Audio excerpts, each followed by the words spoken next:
Olá, queridas, bom dia. Este é o dia que o Senhor fez, alegremo-nos e regozijemo-nos nele. Para cada dia deste ano que está se findando, eu quero deixar para cada coração o que está escrito em Isaías 58:11. O Senhor te guie continuamente, constantemente. Farte a tua alma até em lugares áridos, em lugares inóspitos, e fortifique os teus ossos e te dê saúde. Serás como um jardim regado e um manancial, uma fonte cujas águas jamais faltarão. Deixo aqui meu carinhoso abraço neste ano que está se findando, reconhecendo as bênçãos de Deus sobre todas nós. E agora vamos ouvir a palavra de Deus, através do nosso querido, amado seminarista Guilherme. E aquele abraço gostoso.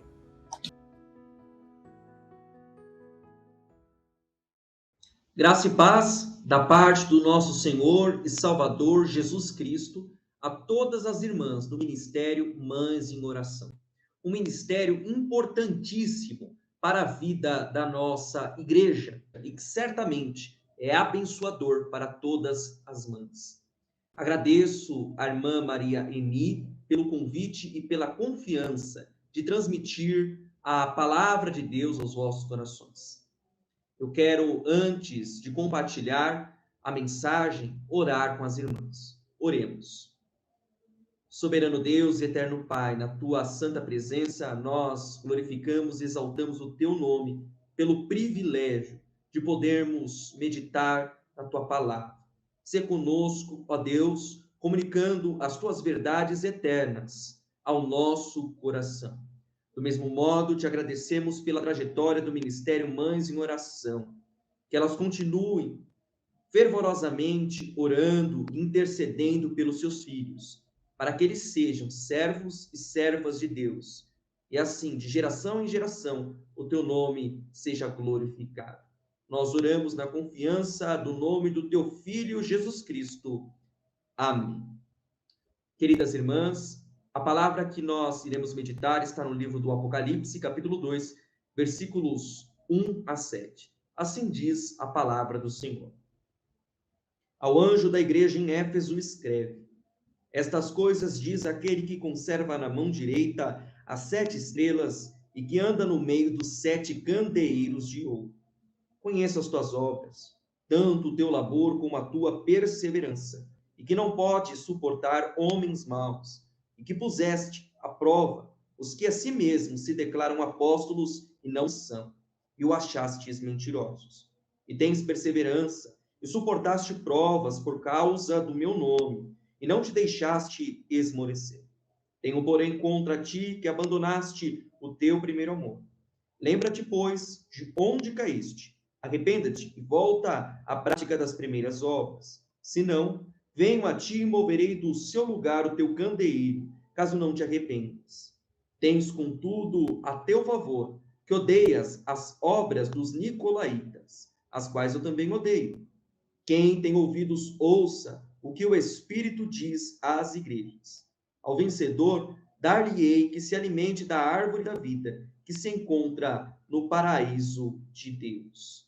Amém. Palavra do Senhor. Irmãs, se o Ministério Mães em Oração recebesse uma carta apocalíptica, cujo remetente fosse o Senhor Jesus, quais seriam os elogios e as exortações, os conselhos e as promessas que receberíamos da parte de Deus? Tal mensagem não é hipotética ou mera ilustração, pois as cartas do Apocalipse de João foram destinadas às 7 igrejas da Ásia Menor. E nas Escrituras Sagradas, o número 7 significa perfeição e plenitude. E esse sentido é particularmente especial no Apocalipse, onde os números são utilizados com uma dimensão teológica e não com exatidão. Outro detalhe importante das cartas está na localização geográfica das 7 igrejas, que juntas formavam um círculo no território da Ásia Menor, o que nos leva a reconhecer que todas elas giravam em torno de uma pessoa, giravam em torno de Jesus Cristo. Essa foi a interpretação aceita pelos cristãos no período apostólico. Portanto, as 7 igrejas são o símbolo da Igreja Universal, e sua mensagem é para a Igreja de Jesus Cristo de todos os tempos e de todas as épocas. O remetente é o autor do livro do Apocalipse, que se apresentou como João, o servo e companheiro na tribulação dos cristãos, que estava preso na ilha de Patmos por causa da palavra de Deus e do testemunho de Jesus Cristo. E nessas cartas, endereçadas às 7 comunidades, podemos identificar características e comportamentos que são aplicáveis para a nossa realidade, especialmente para todo cristão que faz parte do corpo místico de Jesus Cristo. Para elucidar nossa reflexão, se abreviarmos o rico conteúdo de cada carta, poderíamos atribuir para os textos bíblicos os seguintes títulos: Éfeso, comunidade que não tolerava heresias, mas tinha esfriado no amor. Esmirna, uma congregação sofredora e pobre, mas que permaneceu fiel à sua vocação. Pérgamo, animada na fé, no amor e no serviço, mas complacente com os falsos mestres. Tiatira, igreja servidora, mas demasiadamente tolerante com o pecado. Sardes, parece uma igreja vivada, mas está morta espiritualmente. Filadélfia, uma igrejinha que tem pouca força, mas é fiel ao Senhor da obra. Laodiceia tem uma falsa imagem de si mesma, o que a tornou gananciosa, porém é pobre teologicamente e espiritualmente. Portanto, ao refletirmos sobre o rico conteúdo do texto bíblico, nós não podemos voltar o nosso olhar apenas para uma mensagem que foi enviada para uma igreja particular, mas novamente somos desafiados para ouvirmos o que o Espírito diz às igrejas. A comunidade cristã em Éfeso estava localizada em uma cidade portuária e tinha extensas vias de comunicação terrestre, a maior população da Ásia Menor e uma intensa atividade comercial. Na cidade se encontrava um templo pagão dedicado à deusa Diana, que se tornou popular por causa de suas práticas mágicas e supersticiosas. A igreja em Éfeso procurava viver a radicalidade do evangelho em um contexto de opressão política, já que as comunidades cristãs eram consideradas como religião ilícita, que não pertenciam ao grupo de religiões oficiais que colaboravam com o Império Romano, na época governado pelo imperador Domiciano. Os membros da comunidade viviam em uma constante tensão psicológica, ameaçados pela iminente condenação, podendo ser presos ou torturados até a morte violenta. Nas cidades citadas no Apocalipse, Éfeso, ou a metrópole da Ásia, como seus cidadãos gostavam de chamá-la, era o território que estava mais próximo da ilha de Patmos, onde o servo João estava preso. A igreja de Éfeso se tornou, depois da destruição de Jerusalém e posterior dispersão dos cristãos, a mais importante comunidade cristã no período apostólico e foi pastoreada sucessivamente pelo apóstolo Paulo, por Apolo, por Timóteo e pelo presbítero João.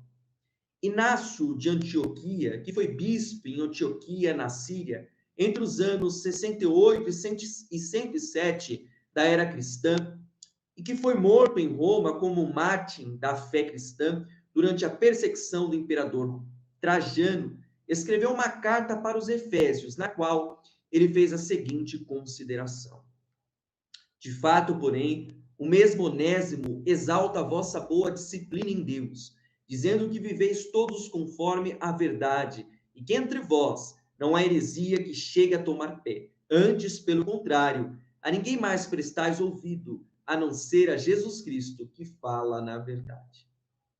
Irmãs, a declaração de Inácio de Antioquia confirma o testemunho bíblico de que a igreja em Éfeso não escutava os falsos mestres e submetia todos os ensinamentos à palavra encarnada, que venceu a morte, ao Senhor Jesus. Portanto, Jesus era o fundamento da ortodoxia dos Efésios. Se pensarmos em um ambiente de feroz perseguição, podemos compreender que perseverança é fidelidade e resistência às perseguições e se relaciona com a vida daqueles que caminhavam pelas trilhas do mundo a caminho da plenitude do reino de Deus. Estamos diante de uma igreja que não tolerava adorar outro Senhor, senão aquele que tem as 7 estrelas em sua mão direita e anda entre os 7 candelabros de ouro, conforme Apocalipse 2:1.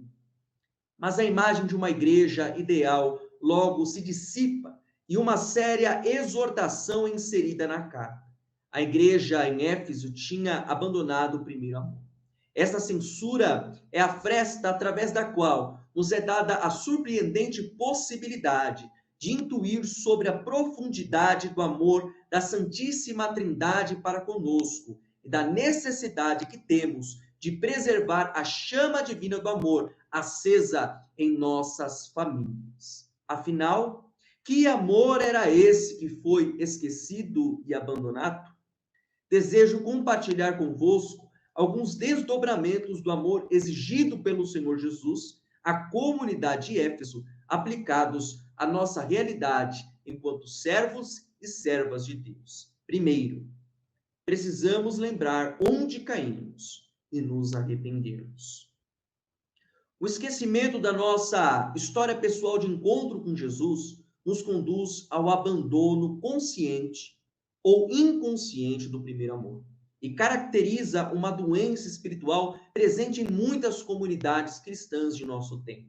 Por isso, cultivar uma espiritualidade cristã saudável e ajudar outras pessoas neste propósito é o grande desafio para todos os servos e servas do Senhor que devem responder corretamente ao amor de Deus, uma vez que nós amamos, porque Ele nos amou primeiro, conforme 1 João 4,19. Quem tem consciência que é amado pelo Senhor sempre terá condições de ser um servo e uma serva que resiste aos senhores do mundo. E se falhar na intenção de amar, poderá recorrer àquele que o chamou para esta graça, e certamente Deus o ajudará, pois é a Santíssima Trindade a quem mais interessa que o reino de Deus cresça em nós e através do nosso compromisso e do nosso serviço consagrado ao Rei dos Reis e Senhor dos Senhores. Portanto, um segundo desdobramento que o amor exige, após o reconhecimento das nossas culpas e faltas diante de Deus, é uma atitude: voltar à prática das primeiras obras. Pois onde olhar em Deus não é decisivo, todo o resto perde a sua orientação. Nós não podemos apenas lembrar das glórias do passado e enaltecer os feitos daqueles que nos precederam, sem nos comprometermos com o mesmo entusiasmo dos servos e das servas do Eterno, que responderam com coragem e convicção ao amor de Deus. Nas palavras do saudoso reverendo Abival Pires da Silveira, olhar para trás, ansiosamente na busca de conforto e segurança, quando já pusemos a mão no cabo do arado, é não estar apto para o reino de Deus. Mas olhar para trás, para recordar a presença salvadora de Deus nos momentos críticos da caminhada, é o primeiro passo para a vida e para a salvação. Portanto, o mesmo convite realizado pelo Senhor Jesus para a igreja de Éfeso é atual e desafiador para as nossas vidas. Volte ao seu precioso primeiro amor. Não há tempo a perder, pois estou para remover a sua luz. Apocalipse 2, versículo 5. De acordo com um estudioso brasileiro, Valeriano Costa, no grego clássico, o amor foi chamado de eros e ressaltado como o princípio fundamental da expansão da vida. No entanto, irmãos, a fé cristã nunca desejou enveredar pelas trilhas do amor eros, como afirmou Nietzsche, um filósofo, pois eros tinha a intenção de levar ao êxtase e conduzir as pessoas para além de si. Mas nós sabemos que quando não se sabe o ponto de chegada, o caminho da transcendência fica comprometido pela incerteza. Por isso, os primeiros cristãos rejeitaram o eros, esse tipo de amor de posse e controle existencial. O cristianismo nascente também fez uso tímido do amor filia, um tipo de sentimento de amizade e de simpatia natural que podemos ter por alguém, um amor que exige a presença do outro e sua reciprocidade. Os primeiros cristãos tiveram uma simpatia declarada pela palavra ágape, o amor incondicional, que não esperava nada do outro. Esse é o termo usado pelo autor do Apocalipse no capítulo 2, versículo 4. Tal linguagem foi imediatamente entendida pelos pagãos como uma forma de vida para além do mundo erótico, embora eles não conseguissem entender como os cristãos, apesar de se tratar como irmãos, casavam entre si. Então, ao identificar o amor como ágape, os cristãos deram uma guinada de fé que marcou todo o pensamento e prática da igreja. A caridade divina também pode se manifestar na resistência das práticas do mal. Os efésios tinham repulsão pelas obras dos nicolaítas, uma seita que propagava doutrinas sincréticas inspiradas no paganismo e difundia suas ideias entre os cristãos por toda a Ásia. As crenças e o comportamento moral dos nicolaítas foram repudiados pela comunidade de Éfeso. Nisso, eles foram irrepreensíveis, porque o amor não comunga com o mal. Amor também é uma atitude, como Agostinho de Hipona tão brilhantemente resumiu com as seguintes palavras: ama e faz o que quiseres. Se calares, calarás com amor. Se gritares, gritarás com amor. Se corrigires, corrigirás com amor. Se perdoares, perdoarás com amor. Se tiveres o amor enraizado em ti, nenhuma coisa senão amor serão os teus frutos. Queridas irmãs, se em Gênesis se lê que Adão foi expulso do jardim do Éden por causa do seu pecado, impossibilitando que tivesse acesso à árvore da vida, a promessa aos vitoriosos de Éfeso, pelos méritos de Jesus Cristo, é o livre acesso à árvore da vida que está no centro do paraíso de Deus. Essa é a grande recompensa para nós, habitarmos plenamente na comunhão do santo amor de Deus no céu e na nova terra. As 7 cartas, dirigidas às pessoas e às comunidades no Apocalipse, que viviam há tempos a vida cristã, também são atuais para as nossas vidas. Por isso, nós somos convidados a ouvirmos o que o Espírito diz. O Senhor nos convida para escutá-lo e nos colocarmos à disposição do Santo Espírito de Deus. Portanto, cabe uma pergunta para cada um de nós. E se nós recebêssemos uma carta de Jesus? O que é que Jesus iria achar de bom e bonito nas nossas vidas?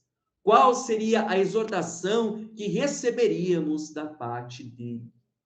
Coloquemo-nos, irmãs, como servos e servas na mão de Deus. Arrependidos por muitas vezes, gradativamente, perdemos nosso encanto e foco na realidade suprema da vida, da morte e da ressurreição de Jesus, nosso Senhor e amigo. Razão de todo o nosso esforço e paixão que nutrirmos pelo reino de Deus. Sem amor a Jesus, não há família. Sem amor a Jesus, não há igreja. Foi nesse aspecto que a ortodoxia dos Efésios se perdeu. Eles se esqueceram do dogma do amor. Do mesmo modo, quando voltamos à prática das primeiras obras, a comunidade de fé é rejuvenescida e nossa família também pelo Espírito Santo, porque o amor não é uma ideia, o amor é o fruto do Espírito acompanhado da alegria, da paz, da paciência, da amabilidade, da bondade, da fidelidade, da mansidão e do domínio próprio. Por isso, oremos e trabalhemos, irmãs, certos que o Senhor da obra escuta nosso clamor e que Ele tem poder de restaurar o amor nas nossas famílias e no nosso coração. Que Deus, pois, as abençoe no nome de Jesus. Amém.